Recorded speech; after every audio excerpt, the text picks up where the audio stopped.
Hi, welcome back to another video. We all aspire to live a long and healthy life, but do we have any reliable predictors for our health and longevity? The answer to that question is an emphatic yes. So watch till the end of this video and I'm going to explain to you how these 4 simple tests you can use to predict your longevity. That is how long you are going to live and how healthy you're going to be. If you like this video and find this useful, please click the like button. Please leave your comments below and share this video. Hit the notification bell so you won't miss any of my future weekly video release. Please also subscribe to this channel. This is completely free of charge, but will help the channel to grow. Thank you. The first predictor that has been shown to correlate with a long and healthy life and how well you're aging is your grip strength. This study in 2022 found that those with relatively feeble hand grip strength, which is a reliable marker of overall muscle quality and strength, show signs of accelerated aging of the DNAs. The genes appear to be growing old faster than those people with greater strength. A wealth of research already tells us that strength is good for us. People who lift weights are substantially less likely to develop heart disease, high blood pressure, and many other chronic illnesses than those who skip resistance exercises. Strength also can be used as an indicator of how long we live. In this 2015 study of almost 140,000 adults in high, middle, and low-income nations, reduced hand grip strength was closely linked to mortality in people of all incomes, predicting risk for early death better than blood pressure, which is often considered one of the best indicators of lifespan. So, grip strength is a simple but powerful predictor of future disability, mobility, and mortality. It affects holding true not only in older people, but also in middle-aged and young people. How though might a sturdy grip today influence our well-being tomorrow?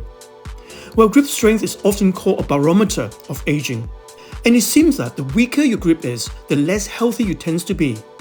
And this might not necessarily be a cause and effect relationship.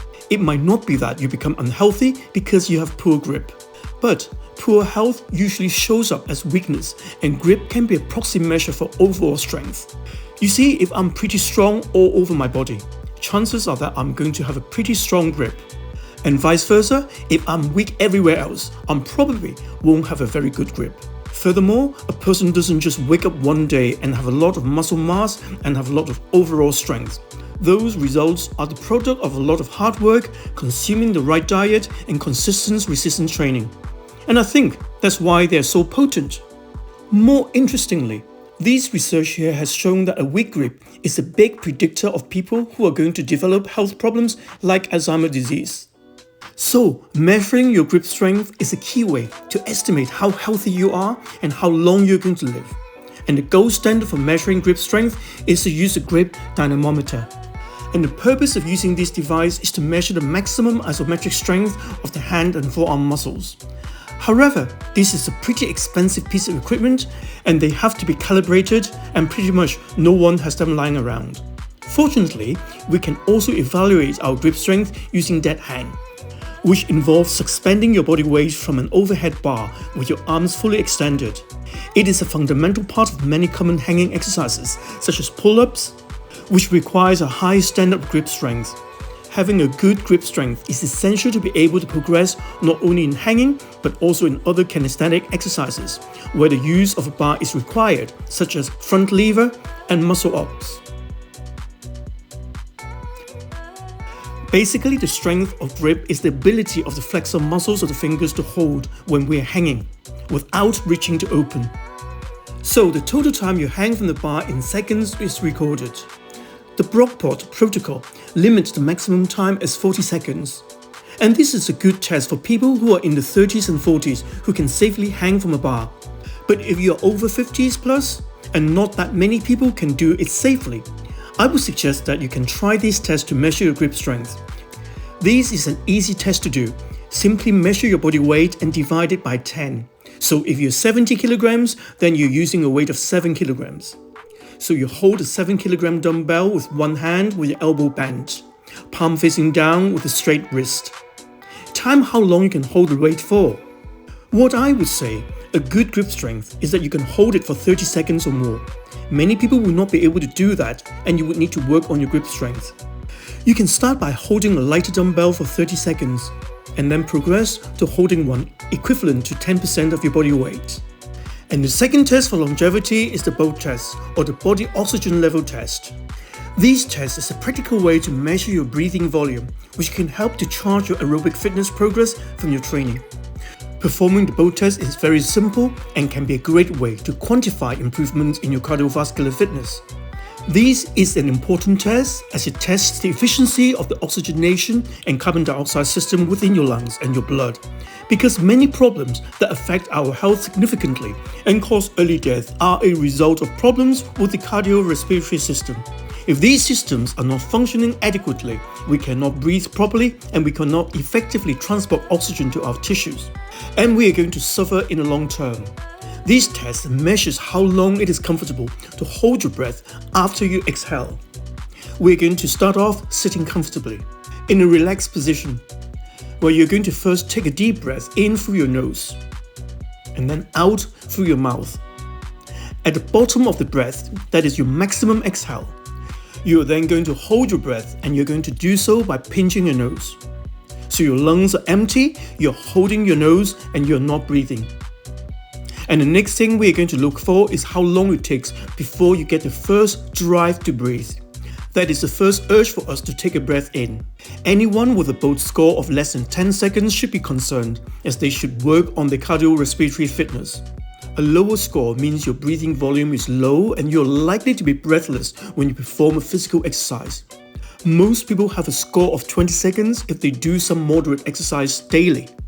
A lower score indicates coughing, blocked nose, fatigue, snoring, and breathlessness. The goal of a BOLT score test is to increase it to 40 seconds for optimal athletic performance. When you have a score of 40 or more, your breathing is soft, quiet, calm, and effortless. If the score is lower, you breathe irregularly, loudly, and heavily. Such breathing reduces oxygen delivery and constricts the blood vessels, resulting in poor athletic performance. Research has demonstrated that those who have a BOLT score of over 40 seconds have a longer and healthier life. The third test for longevity, which has been proven in research, is how good your balance is. We know that falls are a leading cause of early death and mobility for people over the age of 50. And one of the biggest causes of falls is the loss of balance.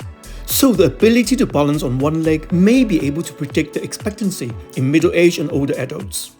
For people over 50 years old, not being able to stand on one foot for 10 seconds was associated with a higher risk of death from all causes within the next decade, according to a study published in the British Journal of Sport Medicine. The findings suggest that it may be useful to add a 10 seconds balance test as part of a routine physical examination for that age group.